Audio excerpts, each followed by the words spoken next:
Hey there, this is Tracy, and today we're going to talk about how we were all tricked by the diet and food industries and the government. We're also going to talk about why our hormones got all messed up and how all calories are not created equal.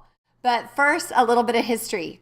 In 1980, the US ranked 11th in longevity. Today, we are 26th. Every 34 seconds, a person in the US dies from heart disease. Americans have the poorest health in the industrial world, despite spending the most per capita on healthcare. The life expectancy has been lowered for the first time in about 25 years, meaning that children today are not expected to live as long as their parents. According to the CDC, a third to a half of our children are expected to get type 2 diabetes in their lifetime, and 1 in 2 men and 1 in 3 women are expected to have cancer.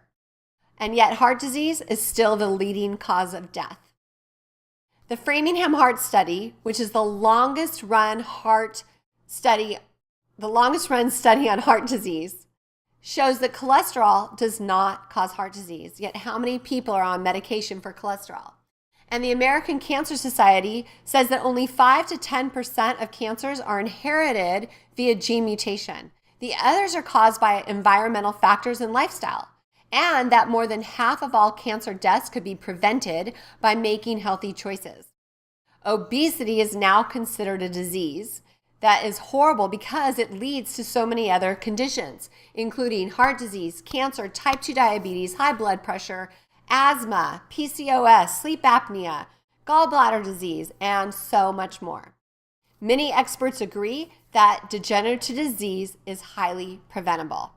Now, what happened? Why did we get so sick? Well, I'm going to show you a quick little map that I found on the CDC website. Now, obesity is the second leading cause of preventable deaths. And in 1985, the country was doing pretty well. There was this map that the Obesity Trends, and the light blue stands for under 10%, and the dark blue is 10 to 14% of each state that's obese, okay? So look at the progression. In 86, a few more states go to the dark blue color. Also in 87, so you can see that the prevalence of obesity is climbing. In 1990, about half of the country is in the 10 to 14%. And in 91, we have to add a new color. So now 4 states are between 15 and 19% obese. And that number continues to climb.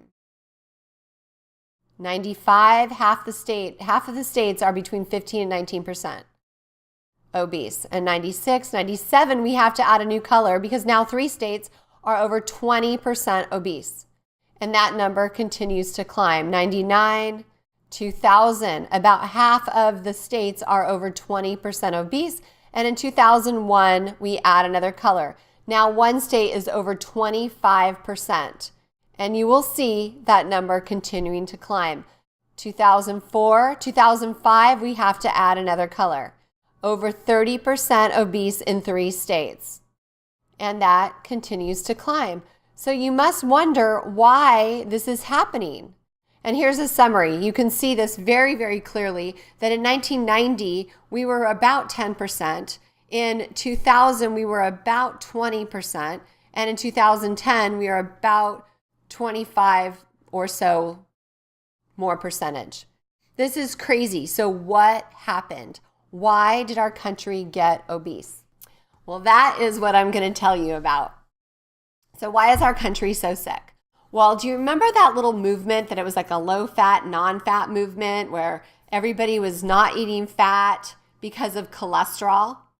Well, that was because there was a researcher, his name is Ansel Keys, and he had a hypothesis that there was a correlation between consumption of saturated fat and heart disease. And he did an international study and he compared all these different countries and their diet. Well, what happened was any of the countries that didn't fall along his hypotheses, he took out the data from his publication. And so he didn't publish the data that showed that there really wasn't a correlation. But nobody knew it at the time. And so fat was demonized. Well, what happened? They took out the fat from many foods and they filled it with something else to make the food taste good, and that was sugar. So do you remember? I loved it back then because I thought I was doing everything right. I remember eating fat-free Snackwells and Entenmann's pastries and thinking, oh, no problem. It's not fattening. I can eat as much as I want. Or what about like we'd eat bagels but no cream cheese, or potatoes but no butter, and just fat-free sour cream. I remember living off of burritos with fat-free beans, fat-free cheese, fat-free sour cream, and fat-free tortillas. And I thought I was doing myself healthy. Oh, and ate lots and lots of salad with fat-free dressing or just vinegar or lemon juice. I mean, it was horrible. But the fat-free cheese had to be the worst. That was like eating rubber. Why bother? So, why was I always hungry? It was because I wasn't eating enough fat. So 3 meals a day, 2 snacks a day. My blood sugar was raising and lowering, spiking, and it was crazy. But the worst part was the constipation. I don't know if you remember that part of it, but without fat to lube the pipes, things got backed up and it was pretty uncomfortable. So there was a lot of problems with not having fat. Well, one of the biggest ones is cholesterol is responsible for hormone production. So when we remove fat from our diet, we remove cholesterol because we have that big fear. I recommend this great book. It's called Cholesterol Clarity, and it will really explain the whole thing about the cholesterol problem and how we really need cholesterol for hormone production. Okay, so you want to eat fat. That is what I want to show you. All calories are not created equal. When we remove fat calories and add in sugar calories, everything gets all wonky. So I'm going to give you a little homework assignment, a little journal assignment. So write down your path, your history, your story. Okay, write down your story about what got you to today, the diets you've been on, like your whole struggles. Feel the pain, feel the joy, and write your story. And then tomorrow, I'm going to teach you how to rewrite your story. I'm also going to share with you 3 women who've inspired me like crazy. And I'm going to show you some more juicy details about the health benefits of eating more fat. So don't forget, do your homework, and I will see you tomorrow on the next video.